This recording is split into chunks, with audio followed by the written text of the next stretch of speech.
आप सभी को रामनवमी की हार्दिक शुभकामनाएं। भगवान श्री राम का यह पावन जन्मोत्सव हम सबके जीवन में सुख, शांति और धर्म का प्रकाश लेकर आए। आज का यह दिन हमें सिखाता है कि सत्य के मार्ग पर चलना ही सच्ची विजय है, धैर्य रखना ही सबसे बड़ी शक्ति है और मर्यादा में रहकर जीवन जीना ही असली धर्म है। भगवान राम का जीवन हमें प्रेरणा देता है कि कठिन से कठिन परिस्थितियों में भी हम अपने कर्तव्यों से पीछे न हटे। मेरी प्रभु श्री राम से यही प्रार्थना है कि आपके जीवन से हर दुख दूर हो, आपके घर में सुख समृद्धि का वास हो और आपके हृदय में सदैव भक्ति का प्रकाश बना रहे। राम नाम का स्मरण ही समस्त पापों का नाश करने वाला है। मर्यादा पुरुषोत्तम भगवान श्री राम, जिनका जीवन धर्म, करुणा और न्याय का प्रतीक है, उनका जन्म चैत्र मास के शुक्ल पक्ष की नवमी को हुआ था और वही दिन है रामनवमी। हमारे शास्त्रों में वर्णन आता है, रामो विग्रहवान धर्म साधु संरक्षणम विधि रावणांत करे, रामो दैवतम देवतस्य च।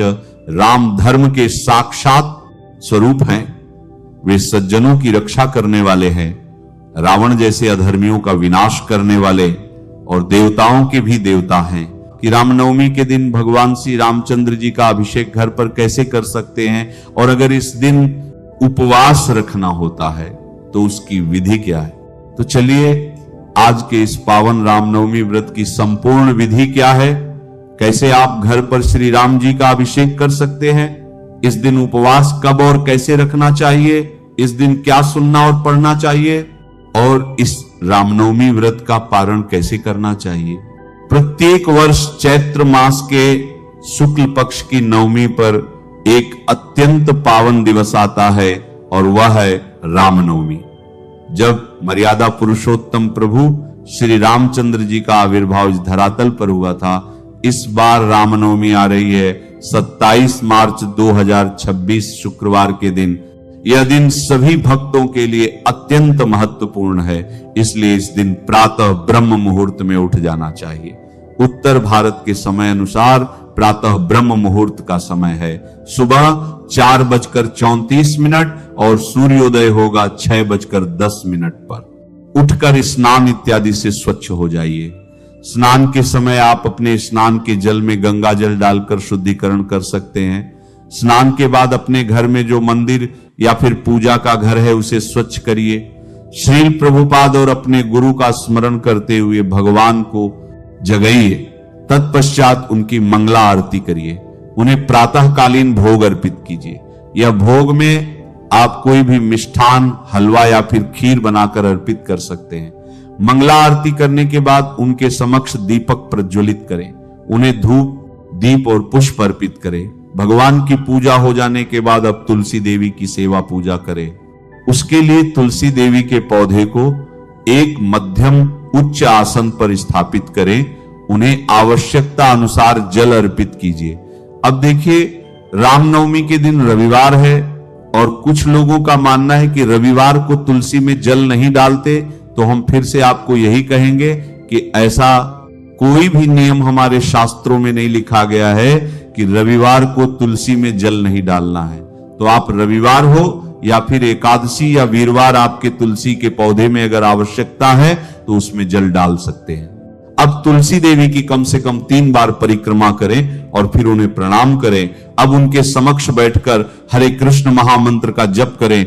हरे कृष्ण कृष्ण कृष्ण हरे हरे, हरे राम राम हरे हरे। इस महामंत्र की कम से कम 8, 16 या 25 माला का जाप करें। प्रातःकालीन नित्य क्रम समाप्त होने के बाद आप प्रभु श्री रामचंद्र जी को अर्पित करने के लिए स्वादिष्ट सात्विक अन्न भोग बना सकते हैं। यह आप अपनी क्षमता और इच्छा अनुसार बना सकते हैं, जिसे अभिषेक करने के बाद भोग लगाया जा सके।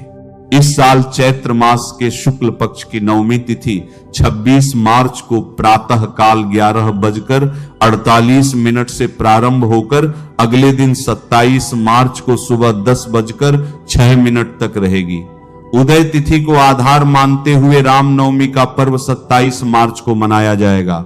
पंचांग के अनुसार 26 मार्च के दिन रामनवमी के मध्याह्न का मुहूर्त दोपहर 11:13 से लेकर 1:41 तक रहेगा। इसी प्रकार 27 मार्च 2026 को भी मध्याह्न का मुहूर्त दोपहर 11:13 से लेकर 1:41 तक रहेगा। 27 मार्च को ही रामनवमी का पर्व मनाया जाएगा, क्योंकि उसी समय में उनका जन्म हुआ था। अभिषेक के लिए सबसे पहले देखते हैं आपको किन किन सामग्री की आवश्यकता पड़ेगी। सबसे पहले एक पात्र लीजिए जिसमें आप अभिषेक करेंगे। वह पात्र स्वच्छ और अपने उपयोग के लिए लिया हुआ नहीं होना चाहिए। उसके बाद श्री राम जी का पंचामृत अभिषेक करने के लिए एक पात्र में दूध, एक पात्र में दही, एक पात्र में मधु, एक पात्र में घी और एक पात्र में चीनी वाला मीठा पानी लीजिए। इसके साथ आप फलों का रस भी अभिषेक के लिए ले सकते हैं। इन सभी वस्तुओं में सबसे अधिक मात्रा दूध की होनी चाहिए और बाकी सभी चीजें उससे कम रखिए और घी की मात्रा सबसे कम लीजिए। साथ में एक पात्र में स्वच्छ जल लीजिए जिसमें गंगा जल मिलाया गया हो। उसके साथ ही चंदन, तुलसी पत्र, पुष्प और सुगंधित तेल भी रख लीजिए। एक बात का अवश्य ध्यान रखिएगा कि अभिषेक के लिए सामग्री उतनी ही मात्रा में लीजिए जितना अभिषेक के बाद जो चरणामृत बनता है वह घर के सदस्य पी सके। वह चरणामृत बर्बाद नहीं होना चाहिए। अब सबसे पहले एक मध्यम उच्च आसन पर अभिषेक का पात्र रखें, उसमें चंदन से गोलोक मंडल बनाएं। गोलोक मंडल की आकृति आपको स्क्रीन पर अभी दिखाई दे रही होगी, उसका आप स्क्रीनशॉट लेकर रख सकते हैं और अभिषेक के समय में उसे देखकर आकृति बना सकते हैं। उसके बाद उस आकृति पर तुलसी पत्र और पुष्प रखिए। अब श्री राम जी की प्रतिमा को कोई स्वच्छ कपड़ा पहनाइए और सम्मान पूर्वक उन्हें अभिषेक पात्र में लेकर आइए। उसके बाद प्रभु श्री राम के शरीर विग्रह पर रुई से सुगंधित तेल और चंदन द्वारा हल्के हाथों से मालिश करें। फिर पंचामृत का अभिषेक करें। सबसे पहले दूध से, उसके बाद दही से, उसके बाद घी से और फिर मधु से, उसके बाद फलों के रस से और फिर चीनी के पानी से अभिषेक करिए। अंत में साधे और स्वच्छ जल से अभिषेक करके भगवान के विग्रह को स्वच्छ कपड़े में लपेटकर उन्हें साफ कर लीजिए। अब उन्हें सुंदर वस्त्र और आभूषण पहनाइए, उनका श्रृंगार हो जाए। उसके बाद अब आप उनके लिए जो स्वादिष्ट सात्विक भोग बनाए थे उन्हें अर्पित कीजिए। 15 मिनट बाद वह भोग उनके पास से ले लीजिए और फिर उनकी आरती कीजिए। घी का दीपक उनके समक्ष प्रज्वलित कीजिए, धूप और पुष्प अर्पित कीजिए और अंत में आरती तथा उनके पवित्र नाम का कीर्तन कीजिए। इस प्रकार आप रामनवमी पर प्रभु श्री राम का अभिषेक अपने घर पर सरल विधि से कर सकते हैं। आइए अब बात करते हैं इस दिन किए जाने वाले उपवास की। तो रामनवमी के दिन भक्त उपवास का पालन करते हैं और यह उपवास अलग अलग प्रकार के होते हैं जो आप अपनी क्षमता अनुसार कर सकते हैं। पहला प्रकार है संपूर्ण रामनवमी के दिन निर्जल उपवास करना, यानी जो भक्त इस उपवास का पालन करते हैं वे संपूर्ण दिन में जल या फिर अन्न का दाना भी ग्रहण नहीं करते और फिर संध्या में अभिषेक के बाद श्री राम जी के अभिषेक का चरणामृत लेकर अपना उपवास तोड़ते हैं। दूसरे प्रकार का उपवास होता है जिसमें दोपहर तक भक्त कुछ भी अन्न या जल ग्रहण नहीं करते। दोपहर में प्रभु श्री राम का अभिषेक होने के बाद वे उनके चरणामृत के साथ ही अपना उपवास खोलते हैं और उसके बाद भोजन प्रसाद लेते हैं। और तीसरे प्रकार का उपवास ऐसा होता है जिसमें कई बार भक्त संध्या तक उपवास का पालन करते हैं, लेकिन दिन के समय में या फिर दिन में एक बार दूध, दही या फिर फलाहार ले लेते हैं और फिर अगले दिन इस उपवास का पारण करके अन्न भोजन लेते हैं। तो आप अपनी क्षमता अनुसार इनमें से किसी भी प्रकार का उपवास रख सकते हैं। इस उपवास में चाय, कॉफी और भोजन में लहसुन, प्याज इत्यादि नहीं लेने होते हैं। नवरात्रि के 9 दिनों में जिसने उपवास रखा है वे भी नवमी के अंतिम दिन प्रभु श्री रामचंद्र जी के अभिषेक का चरणामृत लेकर अपना व्रत खोल सकते हैं। रामनवमी के दिन आप रामायण की कथा का श्रवण अवश्य करें। इसके उपरांत आप नाम रामायण, राम रक्षा स्तोत्र इत्यादि का पाठ भी कर सकते हैं। इस दिन प्रभु के चरित्र का गुणगान सुनना और पढ़ना अत्यंत आवश्यक होता है। संध्या के समय अपने घर में प्रभु श्री राम को घी का दीपक अर्पित करें और उनके समक्ष हरे कृष्ण महामंत्र का कीर्तन करें। अगर आपके घर के आसपास किसी मंदिर या फिर इस मंदिर है तो वहां जाकर भी रामनवमी पर्व में हिस्सा लीजिए। वहां जाकर कोई ना कोई सेवा कीजिए, भगवान के अभिषेक का दर्शन कीजिए, उनकी कथा का श्रवण कीजिए और किसी भी प्रकार से अपने मन की चेतना को प्रभु श्री राममय बनाकर रखिए। आइए अब देखते हैं कि रामनवमी का उपवास खोलने की विधि क्या है।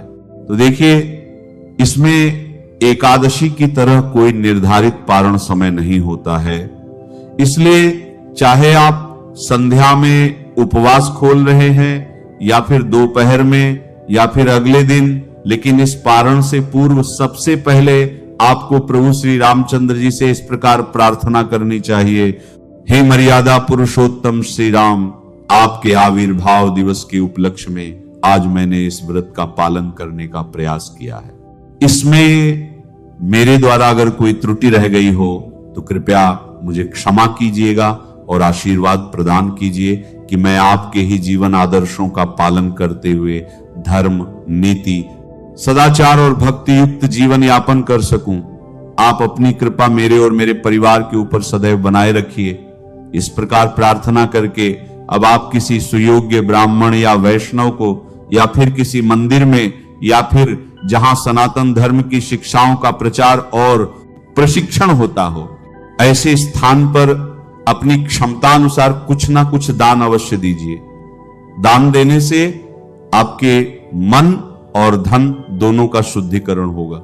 ऐसे स्थान पर अपनी क्षमता अनुसार कुछ ना कुछ दान अवश्य दीजिए। दान देने से आपके मन और धन दोनों का शुद्धिकरण होगा और दान देने के बाद अब आप स्वयं भगवान के अभिषेक युक्त चरणामृत का पान कीजिए और उसके बाद भगवान को जो भोग लगाया था उसी को प्रसाद रूप में स्वीकार कीजिए। इस प्रकार आप सरल विधि से अपने इस व्रत का पारण कर सकते हैं। तो यह थी इस रामनवमी पर्व के व्रत और अभिषेक की संपूर्ण जानकारी। इस रामनवमी पर अपनी शुद्ध चेतना भगवान श्री राम को अर्पित करते हैं और उनके आदर्शों पर चलते हुए अपने इस मनुष्य जीवन को सार्थक बनाने का प्रयास करते हैं। नमः शिवाय। श्री महालक्ष्मी नमः। नमो भगवते वासुदेवाय। जय मां सरस्वती। जय श्री कृष्ण। राधे राधे।